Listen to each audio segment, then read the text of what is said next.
আতশবাজি বন্ধের প্রতিবাদে সারা বাংলা জুড়ে আতশবাজি জ্বালিয়ে লক্ষ লক্ষ শ্রমিকের প্রতিবাদের সাথে পালন করা হলো দিওয়ালি উৎসব। করোনা সংক্রমণ বৃদ্ধির আশায় এই বছর দীপাবলি সহ ছট পুজোয় আতশবাজি বিক্রি বন্ধ ও ফাটানো নিষিদ্ধ করেছিল পশ্চিমবঙ্গ তথা কলকাতা হাইকোর্ট।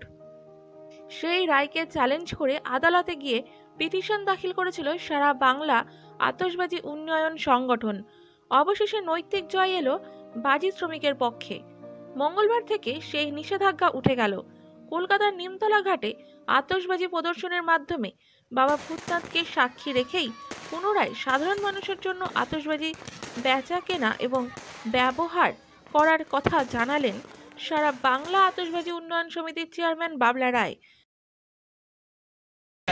রায় বলতে আমাদের গত 30 তারিখ মানে গতকাল অবধি আমাদের সরকারি বাধা নয়, এতে মমতা বন্দ্যোপাধ্যায়ের বাধা নয়, পশ্চিমবঙ্গ সরকার কোনো বাধা দান করেনি।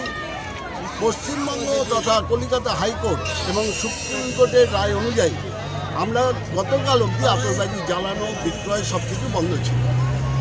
আজকে যেটা হলো সেটা হচ্ছে আমরা এই এক মাস যে বন্ধ ছিল তাতে আমাদের প্রচুর ক্ষতি হয়েছে। এই ক্ষতি মানে আমরা সামাল দিতে পারছি না। ফলে আজকে বাবা ভূতনাথ পাশে আছেন, বাবা ভূতনাথের চরণে আমরা আজকে এটা উৎসর্গ করলাম। এই উৎসর্গ করার পরে আজ রাত্রির থেকে সমস্ত জায়গায় আমাদের আতশবাজি বেচা কেনা ব্যবহার এবং সাধারণ মানুষের ব্যবহার আজকে থেকে শুরু হয়ে যাবে।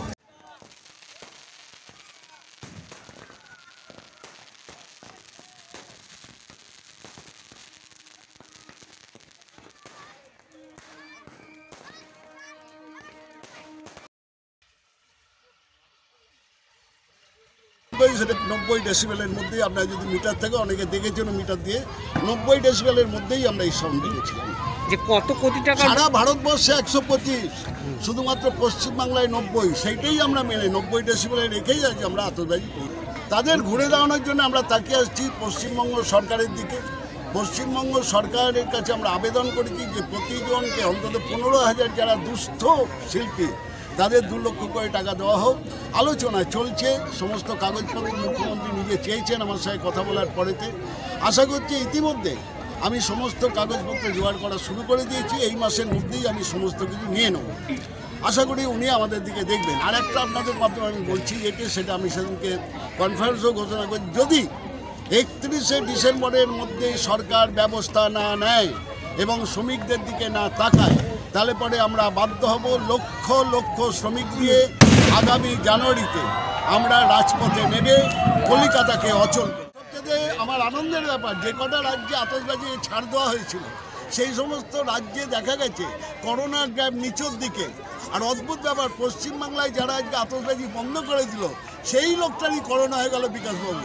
আমি খুব আশ্চর্য হচ্ছি যে এখানে তো আতশবাজি জ্বলেনি, তার সাথে করোনার গ্যাপ কেন বাড়লো? সারা পশ্চিমবাংলাতে করোনার গ্যাপ বাড়ছে, অথচ যে সমস্ত জায়গায় আতশবাজি জ্বলেছে সেখানে কিন্তু করোনার গ্যাপ বাড়েনি, কমেছে।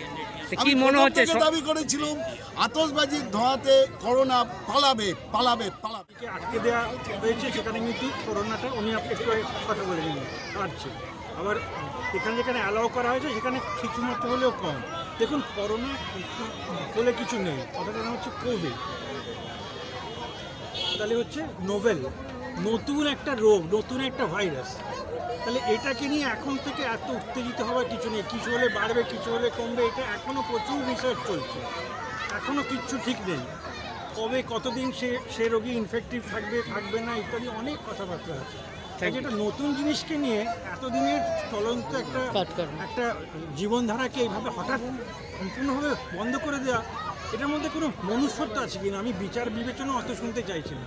আমরা তো মানুষ, আমি আপনাদের সামনে কথা বলছি, আপনারা আপনার কথা বলছি, আপনারা সবাই মিলে আমাকে মেরে ফেলতে পারেন, তো আমি কী করতে? মানুষ তো মানুষকে বিশ্বাস করি চলবে, এছাড়া উপায়টা কী আছে তার সঙ্গে বেঁচে থাকার?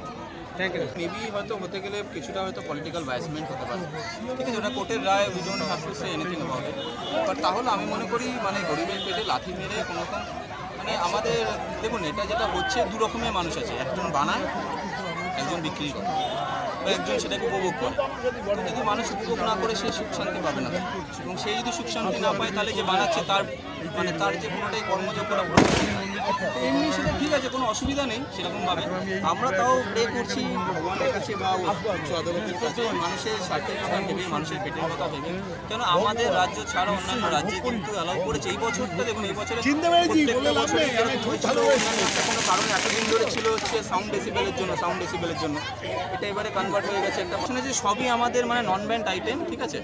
যেটা মেনলি হচ্ছে আমাদের এখানে কিছু কিছু কেক বলতে গেলে আমাদের যে ছোটো ছোটো সেলগুলো, মানে ছোটো সেল বলতে গেলে সেট একসঙ্গে যেটাতে 30টা 40টা করে ওঠে সেরকম টাইপের কিছু। একটু আগে যেটা দেখলেন সিঙ্গেল শট ছিল ওখানে কিছু, এইরকমই বাস। আর বাচ্চাদের আমরা কিছু এখানে বিতরণ করেছি কিছু ফুলঝুরি রং মশলা।